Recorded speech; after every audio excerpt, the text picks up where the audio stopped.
Okay, so welcome to this module where we're going to be looking at super learning. Now, why do you even want to learn about super learning? Well, because learning is really the fundamental skill that allows us to get better results, get different results. You're here to learn, so I think it would be remiss of me to not set you up with a baseline of learning how to learn skills.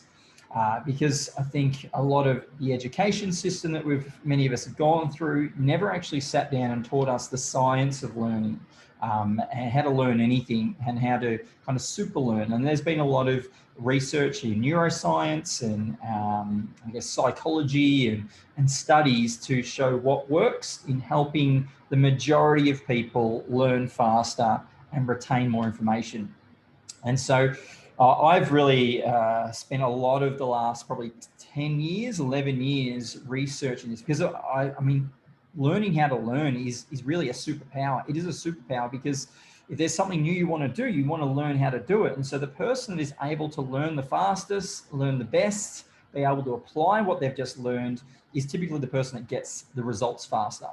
And there's a good chance you want to get results. And so that's what we're really going to be looking at in this module. So why now? Why do we want to start with that? It's because if we don't set you up with those baseline and we start, focusing on other things, then some of you may not really retain it the best you can. And I'm not really empowering you to put the odds in your favor that you are going to be able to learn faster and retain more information. So some of this is psychology and some of it is biology. And we'll go through both aspects of it. Now, biology in terms of what you can do in drinking water and other things to fuel your brain takes time. But then the psychology, changing your own psychology, that can happen in a split moment if you allow it to. But we'll be looking at both sides of it. Now, 1/3 of your memory potential is actually based on your genetics and biology. And so, some of this is, imagine we all have this memory potential. And so our ability, our memory tank, let's call it, is dependent, 1/3 of it is dependent on our biology and our genetics. So if you have some sort of genetic makeup that either puts the odds in your favor or gives you an advantage in your memory, well, lucky you. If you come from a genetic sort of lineage where maybe you come from, maybe that affects your memory, well, it's unlucky for you, but that doesn't mean that you can't do some things, because 2/3 of your memory is still within your control. And there are people out there that probably have the genetics and the biology that puts advantage in their favor to increase their memory, but they're probably not doing the 2/3 that could amplify it even further. And so irrespective of genetics and biology, let's kind of park that, because we can't necessarily, and you will learn that you can, but let's start for now with this basic understanding that, okay, we're not going to change our genetics and biology just yet. Let's focus on the 2/3 that can happen much faster. And so your ability to learn faster is a skill that will give you a competitive edge in the modern world, because that really is, I mean, how many people have amazing ideas? Quite a lot, right? A lot of people have amazing ideas. And then how do you make that idea come to fruition? Well, you've got to learn how to do it. Now, it might be new skills you need to learn. You need to learn maybe marketing, you need to learn how to use technology. You might need to learn who to get into your team. You might need to learn how to manage projects. You might need to learn how to manage your own emotional state. You might need to learn how to put that idea together to systemize it. There's so many different things that we need to learn. And your ability to be a lifetime learner and to create an identity that you are good at this or you are great at learning, irrespective of whether you compare yourself to the best learner in the world or not, but you just know within yourself, no, I'm pretty good at learning, is essential to getting to that point.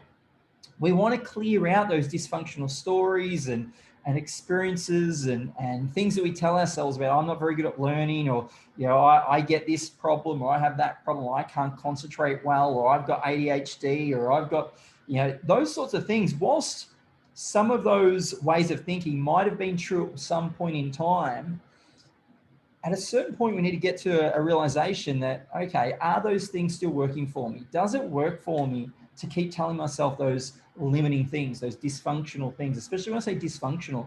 Is it dysfunctional to you learning better? If so, maybe, and hopefully you'll learn this throughout the program, is that part of that is your own self-hypnosis. You are self-hypnotizing yourself to keep yourself playing at a lower level. If we keep telling ourselves, no, it's because I've got this thing, it's no, it's because I've got that thing, and those things that we refer to are these labels that kind of create a box around our behavior, create a box around our resourcefulness, may not be serving us. And it's about, maybe there's a different way to talk about it. Now, I'm not saying that as soon as we change our language, instantly, wow, I can remember all these things. But the difference is this: if you say, I've got a bad memory, that's probably a dysfunctional thing to keep telling yourself, as opposed to, I'm learning to improve my memory every day. That's a different way of saying something that's fairly similar. So you need to be looking at the problem, or you can be looking at the solution. If you keep looking at the problem, you get what you focus on. You'll get more of that problem because you are continually self-hypnotizing that I've got a bad memory, as opposed to, no, my memory is getting better every day, or I'm learning to improve my memory every day. So what happens? Every day you learn something about improving your memory, and it starts to improve. And so now there is a mindset component to this. Again, going back to that other slide, 2/3 of this is psychology, which is within our control. Now, when it comes to learning, most of us have been conditioned to be passive learners.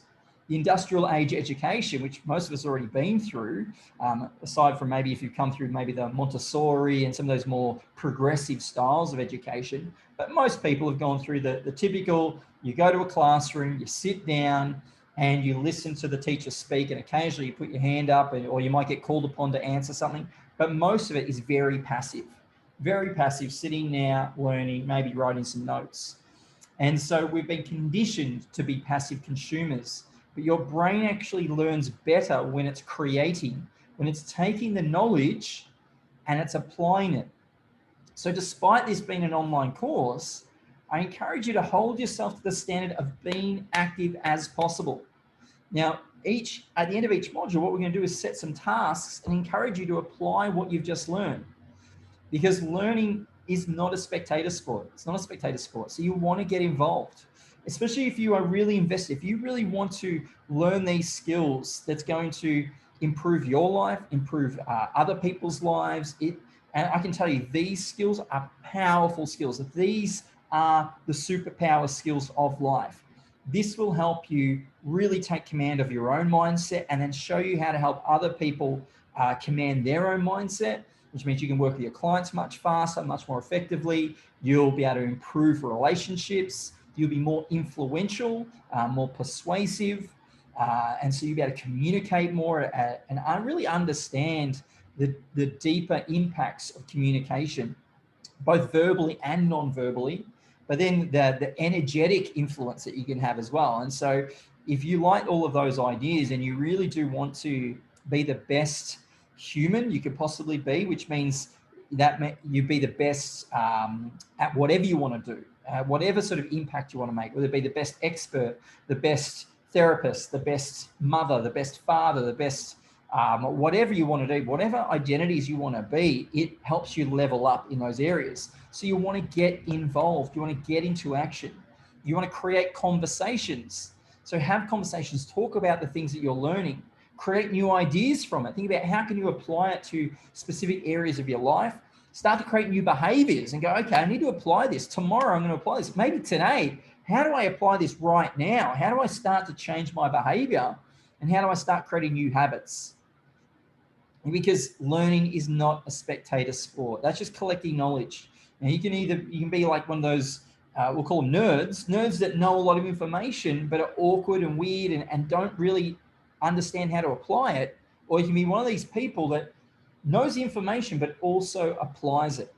And how many people do you know a lot of information, but don't do what they know? And the people, you look around the people that have results, the people that have, the success in their life that you kind of aspire to achieve, to have similar results to, those people get into action. They get into action. No one that I've ever met has achieved the huge success in their life without taking massive action, which also includes taking risks. They had to risk failure in order to also risk success. But they knew that's part of learning. Part of learning is failing as well. And when you understand that it is part of the journey ahead, you look forward to those moments, because what they do is they confirm that you're still taking action and you are further ahead than the people that are still sitting on the couch thinking about it. So let's have a look at a few truths about learning. So number one, we can learn to use our brains and our minds better. We can, all of us can. Number two, lessons often come from failure. So embrace failure as feedback. It still sucks. It still sucks when you go through, failure, and you still go through that disappointment, and you think, oh, I put all this effort in and I didn't get the result. And I always like to reframe that. And we'll talk about reframes, but I like to reframe it as, this is the universe testing me to see, am I going to give up, or am I going to keep going? Am I hanging on to my dream goal and my vision so hard, so much? Do I have the grit? Do I have the resilience that despite this failure, I'm going to keep going? And I can also reframe it as, it's those moments of weakness, it's those pits of despair that we find ourselves in. If we can bridge over that pit of despair, if we can climb out of it, it's actually they're the moments where the true gold is. That's where the real your treasure lies. The treasure lies in not really having a big bank account, or having a fancy home, or having a fancy car, or a fancy handbag, or whatever it is you want to get, or going on a world tour, or whatever it is. That's not actually the treasure. The real treasure is knowing who you had to become, knowing that you had to dig deep in those moments. And so embrace failure as feedback, and think of it as you're only 3 feet from gold. Just keep digging, keep going. Number three, that knowledge equals potential power, not actually power. There's that old adage, which is knowledge is power. It's not. Knowledge is potential power. Knowledge multiplied by action is the real power. Again, you can know a lot and do nothing, you still get nothing. And so, it's like knowledge multiplied by 0 equals 0. You might know a lot. You might have, a million knowledge, items, a million knowledge units, let's call it. A million knowledge units multiplied by 0 action. So a million multiplied by 0 still equals what? 0. Now, if you know a lot and you just take one bit of action, what does that equal? You've got a million, right? So yes, knowing a lot helps, but it's about taking action. That's where the superpower is. Number 4, slight challenges help us grow and learn. And there's been studies that have shown that roughly, if you are 4%, and it's going to be hard to measure this because it's intangible, but what they've discovered is 4% outside your comfort zone is the sweet spot, where it's just challenging enough to keep you going, but you're still growing. Now, from memory, they've found at 4%, this is how they measured it, is what they found if you're stretching. So if you're stretching, is maybe touch your toes, you go about 4% to what you did comfortably. They also found it through video games, because there's a lot of data around that. And they found if they made video games 4% harder than the previous, say, level but beneath it, that kept people engaged. And so slight challenges helps us grow and learn. So you want to be just what's called the slight edge principle. You want to be on the slight edge of your growth zone or your comfort zone. And then number 5, forgetting can be a useful skill. Absolutely can be. You want to forget all the stuff that you don't need to remember. I mean, forgetting is a very useful skill if you use it in the right way. It's really about understanding what you can forget and what you need to remember, because you may not need to remember everything. And there's some things that you probably want to forget about. Now, sometimes we want to forget about these labels that someone may have once given to us. Now, I'm not saying you kind of try to hide away from it. It's truly about healing it and then forgetting about it. Why do you need to remember it? You don't need to remember it anymore. You don't need to hang on to that thing anymore. And again, we're going to talk about energies quite a lot as to how energies there's a dynamic there as to why we have memories and emotions that we hang on to and sometimes avoid as well. But forgetting can be a useful skill. And so if knowledge is potential power, then really learning is the superpower. Knowledge is the superpower. Learning is the superpower. So what we're going to talk about next is forgetting and why forgetting can be so useful.